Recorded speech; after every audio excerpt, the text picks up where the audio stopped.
listening to Wavelength Radio from Cool Wave Pictures. Wavelength Radio presents Cameron Cooper, Patrick Adam, and Charles Peterson, bringing you today's hottest topics. This is the Roundtable. We're going to go on to our next topic right now. Here we go. We're going to do it right now. Star Trek or Star Wars? Patrick Adams, Star Wars or Star Trek? Which one you like better, if you had to pick? Only Star Trek, because people say that in my beginning acting years I reminded them of William Shatner. Cameron Cooper, Star Wars or Star Trek? Thank you, Patrick. No, I gotta say Star Trek because I love William Shatner, I love Spock, I love those big ears, and Star Wars, I just missed out on it. It's like, it was in my genre, it was in my age, genre. Excuse me. Mine is Star Trek as well because I love Patrick Stewart as Picard. So that brings us to our next topic. I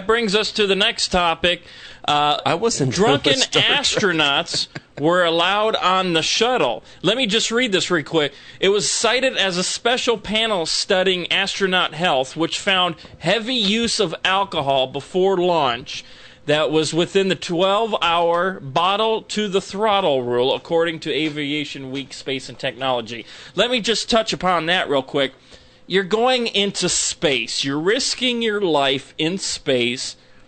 I don't think this is a big deal. I think you should be able to have a couple of drinks because you're going up to space where no one else can go. What are you going to do, hit another space shuttle up there because you're drunk driving? I think you're missing the point, my friend, because, bottom line, you're aircrafting a piece of machinery that is how many tons? Piloting, I was corrected. You're piloting a piece of equipment that is how many tons weight, and it's going above the atmosphere, that if it doesn't even break the atmosphere, if it goes out of the atmosphere, that's fine. We lose how many pilots on board. But if it does not break the atmosphere, and they screw up because of their drunkenness, because of those few happy hour drinks that they had. Happy hour with Cameron Cooper. And they don't break the atmosphere crust, and then they pilot on down. You said crust. See, I don't think it's a big deal. I think that they're going up into space. They're experiencing something. They might not return home. What's wrong with having a drink before you go up into space? Patrick Adam. Well, there's plenty wrong with having a drink when you go into space. I mean, you know what? These fucking clowns. There's all these scandals coming out with these idiots about obsessing over other people and let's wear a diaper and go fucking, put a knife to somebody's throat. And it's the bottom line is this. You went to Harvard or you went to your engineering school. I don't know where these fuckers go, but they have to be pretty intelligent to do what they have to do. And you know what? I'm not going to get in a car and drive drunk. I mean, I am, but intelligent people aren't going to do that, and therefore you shouldn't fly a vehicle into space after drinking. If you want to fucking discover if there's life on other planets, if you want to get to that other threshold of existence within life, if you want to transcend the limitations of the human mind, and that's a theme everywhere. Well, maybe if you drink, you will more likely no way. find You're just life going to be on other fucked planets. up, and you're going to want to go in the cockpit and jack off. Your thoughts, Cameron? I think you hit on it with Discover. If we remember the Discovery tragedy that we had here just a few short years ago, I think that's implanted in all of our memories, and we will never forget that. And fortunately, nobody here on the planet Earth had to succumb to the tragedy of losing life because of that mishap, which was a technical mishap. But that had nothing to do with astronauts being drunk.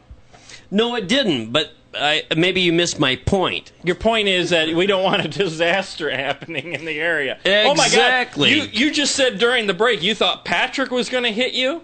I thought you were going to hit me right there. I will shut you down, my friend. I guess that I feel that they're taking this too seriously. I guess that's just me, right? Yeah, it's just you. It's fucking space travel, dude. It's physics. Let me tell you, you drink, you will find life on other planets. Go ahead.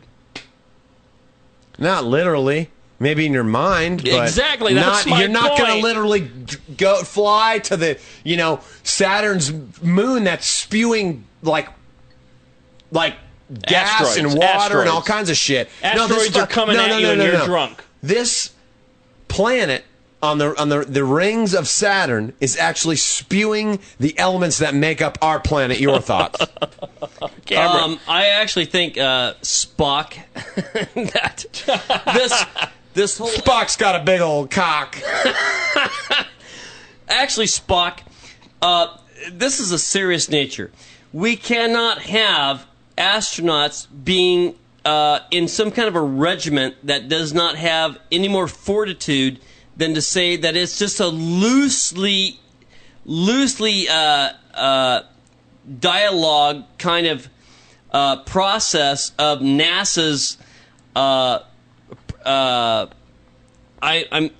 You're losing it. I got you right here. Why don't we do this? Because this is easier right now. We'll do it right now because me and Cameron are both drinking. All right, so we're gonna role play. No, hold They're on. just kidding. We're gonna role play. All right. All right. We're both NASA astronauts. All right. NASA.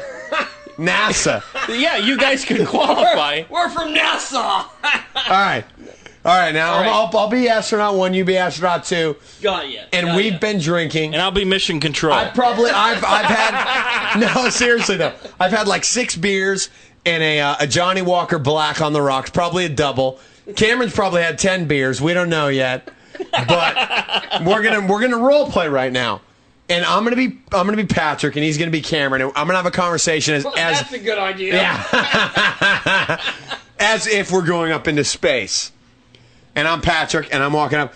Dude, man, I'm feeling pretty good. Where the fuck are we going this week? Maybe we're shooting off to Mars. I'm not really sure, but it'll be on the panel when we get there in the cockpit. Let me ask Tracy. Hey, Tracy, honey, sweetheart, where the fuck are we going? What? Well, what the fuck are you saying? You know what? I'll tell you this right now. Hey, we've been flying with this bitch for how long, and she still can't fucking speak clearly. Did you ever get a blowjob from her? Because I fucking did when we were at the Lear Space Station. So you think astronauts are going to talk like this? Actually, I did. and Tracy is no better today than she was tomorrow about being able to navigate this aircraft. Now, a good friend of mine. You're speaking to Cameron Cooper from Happy Hour. And you, by the way, are listening to our new show, which is Roundtable on Wavelength Radio. But I want to interject here that a good friend of mine was mentioning to me that he has, for a long time, he's got a military background. He has said that all along, these astronauts, these people commanding these spaceships, they're monkeys. All right? They have no more control than you or I watching the TV set. So why not just be fucking wasted? Basically. Exactly. It makes no difference. These guys commandeering these things, they have no control over that aircraft. It's all navigated and controlled by NASA headquarters. It's all preconceived. They know exactly where it's going. All right?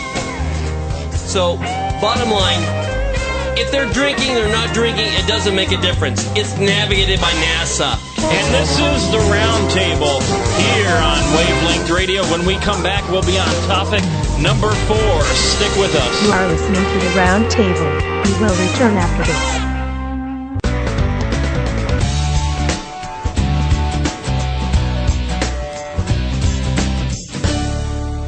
You're listening to Wavelength Radio from Cool Wave Pictures. Wave Pictures.